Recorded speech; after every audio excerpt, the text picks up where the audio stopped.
Trust your instincts. Trust your God-given instincts.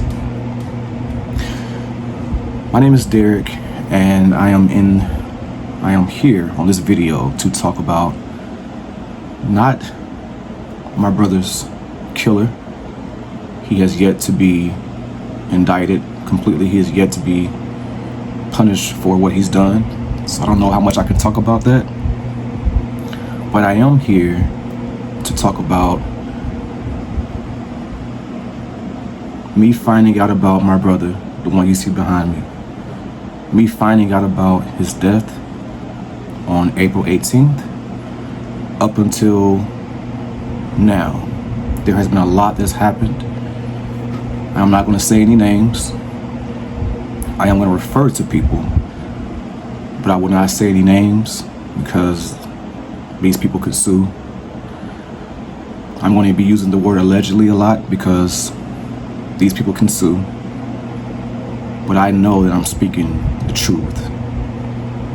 I know y'all know the truth when you hear it, when you see it. I have no reason to lie on anybody. But I must speak my truth. Because since his death, I have been fighting with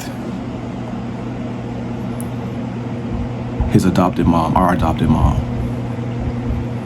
For whatever reason, I don't know, but I'm going to give you the events from me finding out about his death on April 18th up till now, because I know a lot of people want to know what happened, what's going on, why I made the post on Facebook, why it's now been 12 days since he's been dead and he's not even close to having a funeral yet.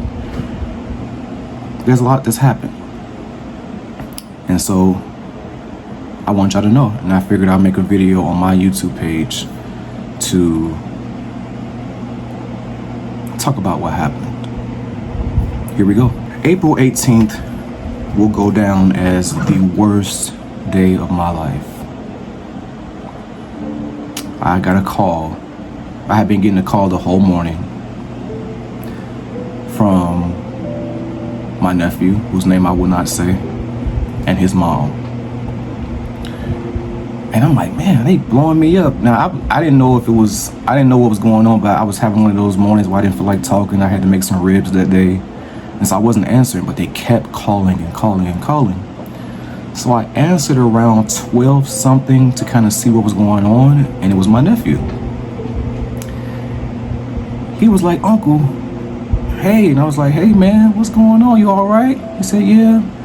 My next question was, well, where's your dad?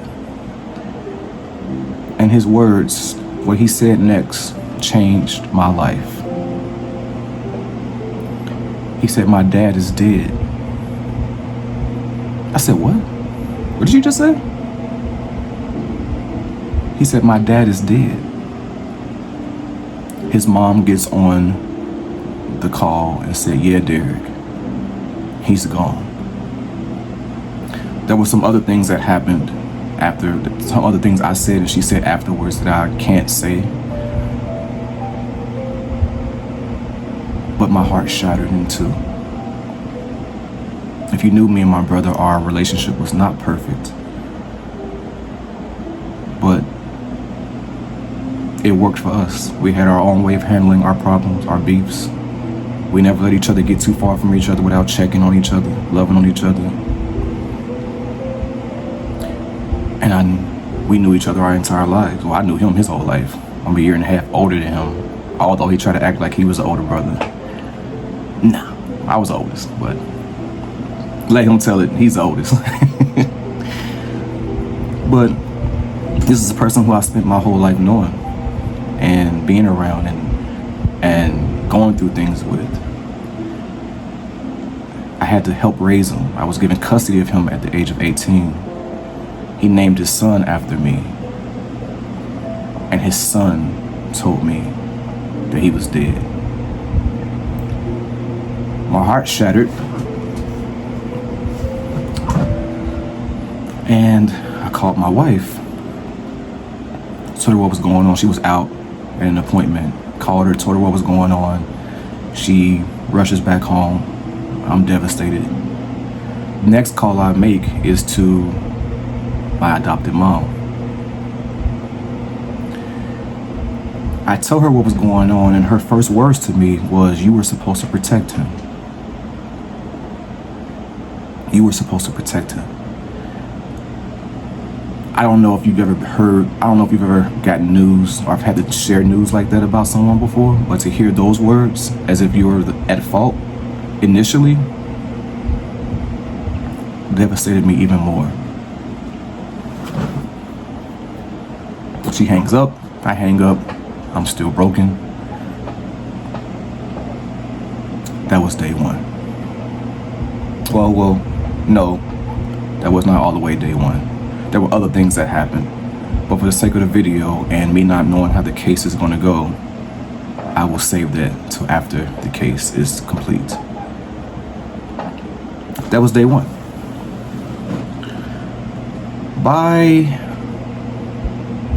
To her credit, I will say this, because this happened on day two, I believe. She did call back and say, "You did the best you could as a big brother." I think she realized what she had said and called back and she apologized. I accepted her apology, but I was devastated. After that, after crying my eyes out for a day and a half, I tried to call the detective on the case. No answer. I called down to the police department multiple times trying to figure out what's next, what's going on, who did this. No answer. I eventually run into an article that showed me who was arrested. The guy I thought did it. I had an idea that I can't talk about that happened on day one, but we will talk about this. Not on this video, but eventually. And so I'm calling and I'm calling and I'm calling. They're not answering, nothing, right? So I talked to adopted mom, and she's going over everything and saying that the coroner reached out to her, asking what to do, asking all the information, telling her about the autopsy report and that they have to do a full autopsy. It's going to take a few days. And I'm wondering, how did they get her number?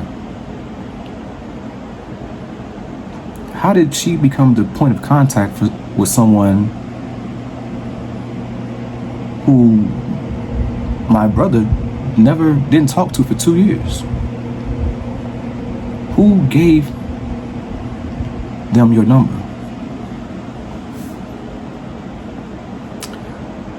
Let adopted mom tell it. She's saying that they reached out to her. I don't know. I think she reached out to them, or she tried to get some information and they found out she was a point of contact, which I will get into a little bit later. But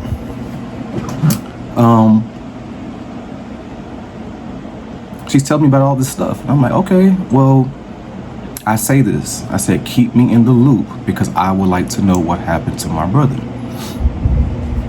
She said, oh yeah, I'm gonna keep you in the loop. I'm gonna tell you everything. I'm gonna tell you all that's going on. I'm gonna keep you all in the loop for everything and make sure that, if they call me, I'll, make sure that you can be a part of it. And part of why she said that is because I asked her, has she heard anything? Because I had been calling and no one's answering. She said, okay, I'll make sure that they keep you in the loop as the brother. Say, okay, good. So another day goes by and I'm like, nothing. Another day goes by, nothing. So I call down to the office again, thinking that I'm a part of the contact because she said she would let them know. They don't answer. So I call her.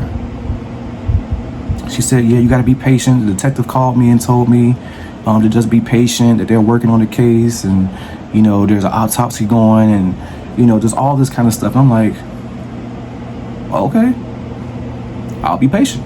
I don't know what else to do but be patient. But something in my spirit, and my instincts were saying something's not right. Because if anybody should have been the point of contact outside of his son, it should have been me. So I called the detective again. No answer. But God intervened on the very next day, and she calls me. And she said, "Is this Derek Davidson?" I said, "Yes, ma'am, it is." She said, "I've gotten your messages multiple times." She said, "I see you've been leaving a lot of messages and voicemails and all that kind of stuff. I have been instructed by your adopted mom to not talk to anybody about the case but her." I asked the detective, I said, "Are you sure she said that? That doesn't sound right. She told me she would involve me." She said, "I am telling you, Mr. Davidson, I would talk to you, but your mom specifically instructed me not to talk to anybody about the case but her." I said, "Thank you." I hung up. As you can imagine, I was pissed. That was strike one. That was strike one. I call her. I said, "Hey, the detective told me that you said not to communicate with me." She said, "I didn't say that." This is how she's reacting. "I didn't say that. I didn't say that." I said, "Well, why would she lie? That's what she told me." And this is what she did. "I'm not gonna defend a lie. I'm not gonna defend a lie. If she wanna say that, I'm not gonna sit here and defend a lie." And that's when I knew I got her. Because the truth don't have to do all that extra stuff. If it's the truth, it's the truth. But I knew she lied. She said, "I'm gonna call that detective. I'm gonna tell her that you got my son mad at me, and you got my son mad at me, and I ain't tell you that." I'm like, that detective ain't got no reason to lie. Then she tried to reassure me, but my instincts were heightened at that point. I'm like, okay, something's going on. She tells me a liaison from the court, a court-appointed liaison, reached out to her and was trying to help. This is the next thing. Well, this is the strike three, but I'm gonna kind of lead y'all there. That a court-appointed attorney or liaison reached out to her and said, "Hey, he had an Airbnb. He had a lot of things there, clothes, nice stuff that she bagged up, and I want to get the stuff to you. Let me know when you want to meet to get his stuff, or how we can arrange for you to come get his stuff." My adopted mom lives in Ohio, which is 10 hours from Alabama, the place where she was going. I live in Georgia, which is 4 hours. I say, "Hey, let her know I will go get his stuff." She says, No, well, she said I have to be there to get the stuff too because I'm the main contact." I said, "If you let her know that I am a part of the main contact and tell her the situation, I can just go get his stuff to save you a drive. It doesn't make sense for you to drive 10 hours down and 10 hours back. That's 20 hours combined compared to me being able to just drive 4 hours there, 4 hours back, which is 8 hours, and I can just grab his stuff." She fought with me and said, "No, I have to be there," while also not giving me the number to the liaison or the address to the Airbnb so that I can know and still stay in the loop. After I asked her to keep me in the loop and when you make these calls or have calls, three-way me in.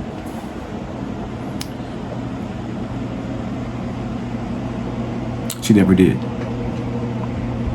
Strike two came because in order for you to get a life insurance claim done, you have to have a social security number.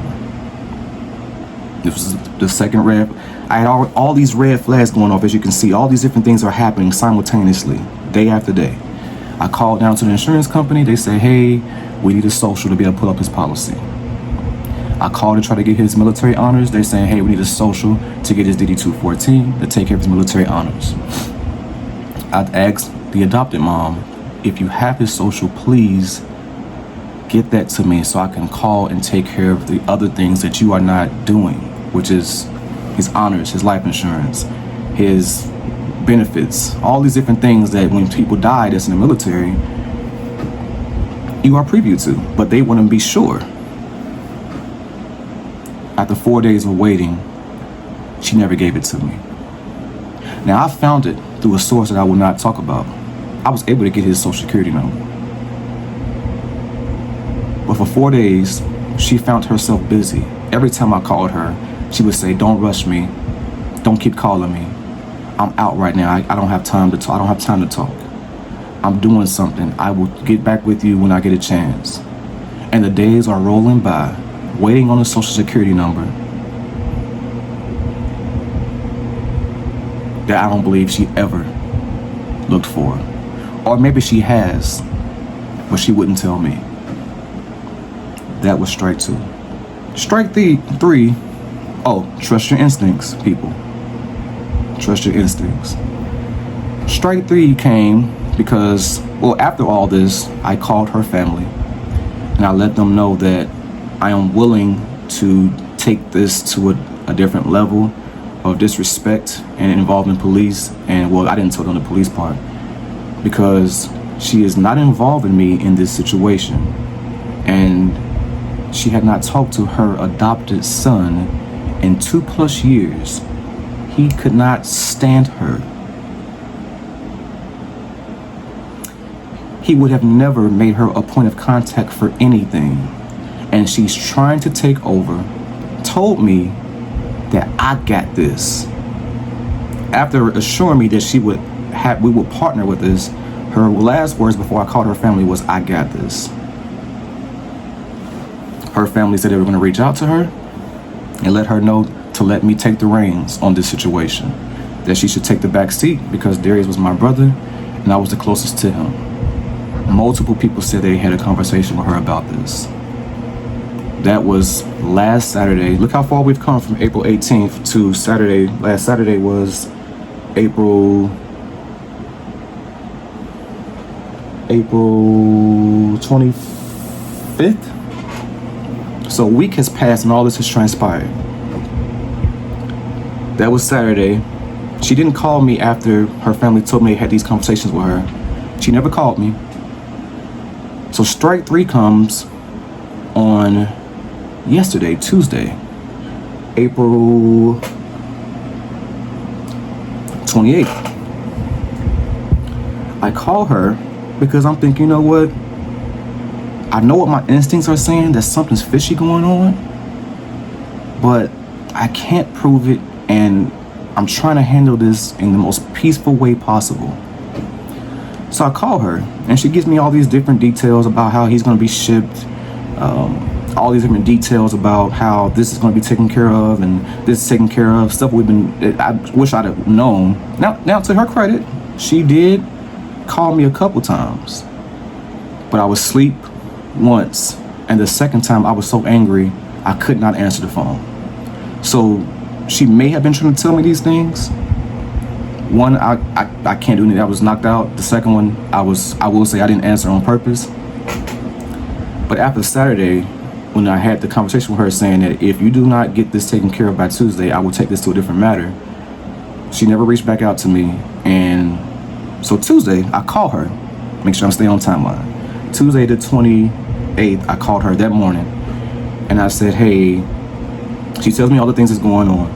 And I said, okay, I got his life insurance stuff just about done. I've already talked to the claims person. They told me that we should be hearing from them soon. Looks like we'll be able to take care of things as far as reimbursements with the funeral homes, payments, money. Funerals are expensive. You have to take care of different things. All this stuff. And my last thing with her was, as far as Darius's belongings, none of that belongs. This is what I said. I said, none of that belongs to you. It doesn't even belong to me. It belongs to his son. It belongs to his son. She says, I don't even want none of his stuff. This is what she does when she lies. She get automatically angry. She skyrockets her anger. It's like she's exposed and she's trying to make it seem like she's not exposed. I don't even want none of his stuff. I don't want none of his stuff. I don't want nothing. You acting like I want something. I'm like, fine. I'm just reiterating because it seems like you're going to be driving down here. You don't have to. I can drive to Alabama, let the lady know I'm coming, Give me the codes, give me everything I need. I will get his stuff, and I will bring it back here, and I will hold it for Carter. Most of it till he's 18. Some of it he may want, may not want, I don't know, but I will hold it for him. She says, well, I would like his medal. I said, what? She said, I would like his medal. I'm like, that's not even mine to give you. That's Carter's. She said, well, I still want that. Me being reasonable, I said, you know what? Fine. You can have it. But everything else, I'll take. That morning, she was on her way down here to Georgia. She was going to stay in Conyers. Her original plan was to drive to Georgia, stay in Conyers. Today, which is Wednesday, until 29th, we were supposed to be driving, not together, but we're going to go to Alabama. We will be heading there the same time, different cars, to be able to load this stuff up in case it was too much for one car. She decides not to drive down to Conyers anymore because I made it very clear you're not getting anything. She changes her plans and she goes straight to Alabama. I also, before all this, I knew that she was heading straight to Alabama. I also told her I would like to go with you to make sure that I get his stuff. We'll get there together. I said, can we do this together? She said, yes. I don't even want his stuff. I do want that medal, and I'll take his outfit for the funeral. I forgot to add that part. She deviates. Oh, well, real quick, another thing. She tells me, I will let you know when I'm on the road, and I will send you my location. She tells me that at 8 o'clock that morning. I call her at 3 o'clock that afternoon because I'm like, it's been almost 8 hours. She hadn't told me she's on the way down here yet. My instincts are going crazy. My red flag, I'm like just blinking. What is she doing? She answers and says, I'm out on the road. Yeah, I had to take care of some extra stuff. This is about 3 o'clock. I'm like, I said, so you're going to drive in the middle of the night, 8 hours, and then have to drive 4 hours to Alabama to get his stuff? She said, oh, is that how long it take to get to Alabama?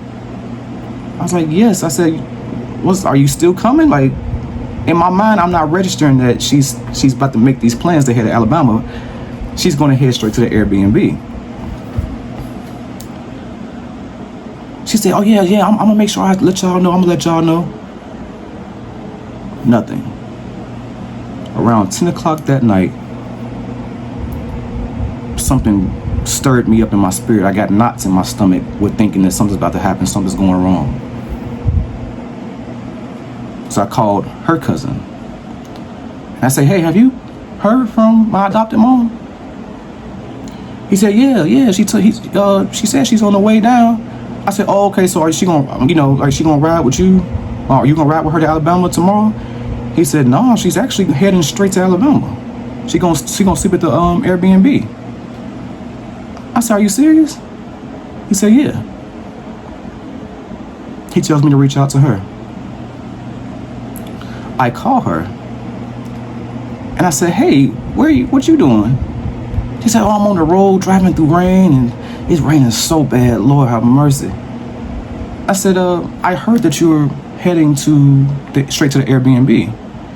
She said, yeah, it just didn't make sense to go to Conyers and then head to the Airbnb.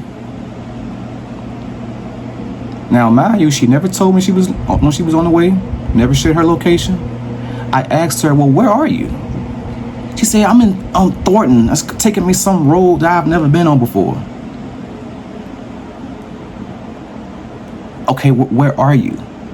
Well, I think I was in Kentucky. I'm somewhere. I don't really know. I'm trying to figure this out, and it's raining.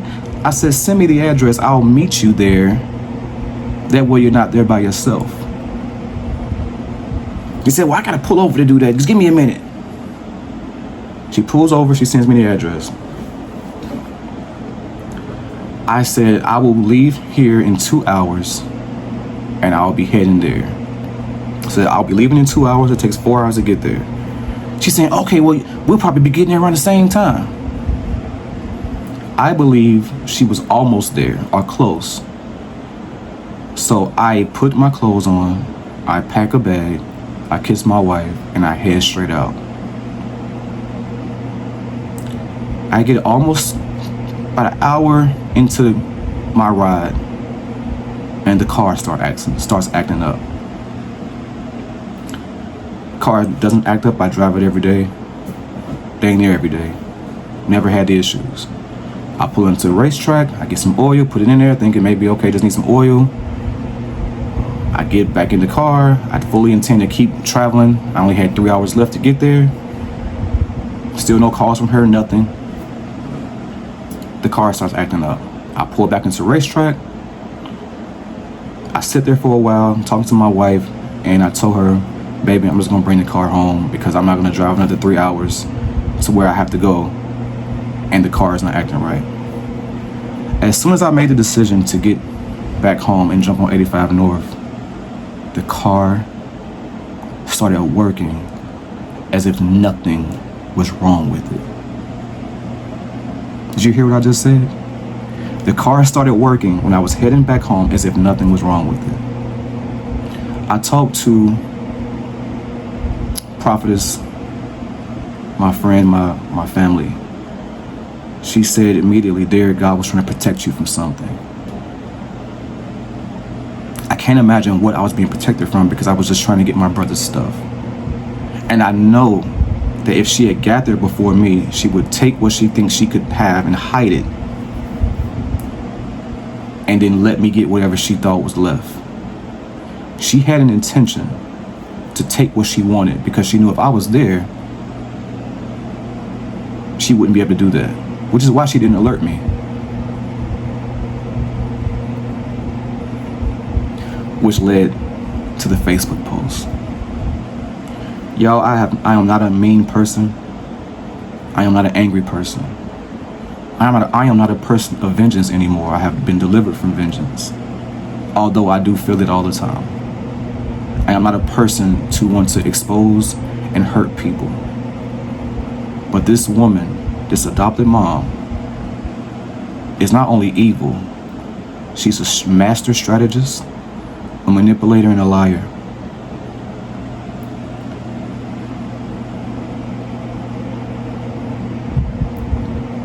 I'm gonna end with this.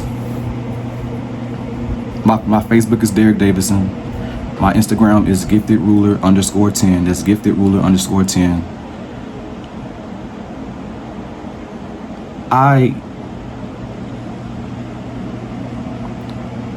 Family is family. But when you see this kind of stuff happening, you have to make a choice for your own mental health and your sanity. Darius knew, my brother knew who she was. And he had cut her off a couple years ago. He saw right through her, saw her manipulating ways, saw her lies. He cut her clean off. She put him out at 16 years old, and I had to take care of him. I was given custody of him when he turned 17.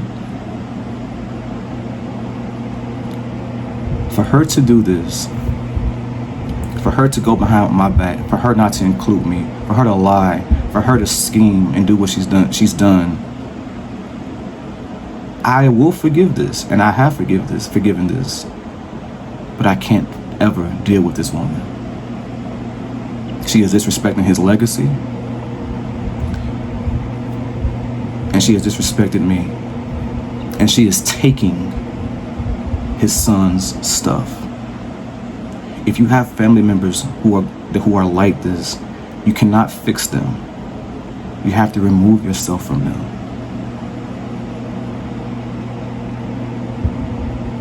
Y'all pray for me, because I will not be going to the funeral. I'm going to do a memorial service here. I have washed my hands with this. I am tired of fighting, although I've been advised from many people not to. Some people saying to keep fighting. I know what my body needs. I am tired, and I have stressed since that day and not be able to even grieve properly over my brother. Comment below what you think. I'm going to respond to all comments. But she struck out with me. Keep your instincts up. What you know, what you believe is a God-given Holy Spirit telling you what it is. I'm going to do more videos. This is just part one. Peace.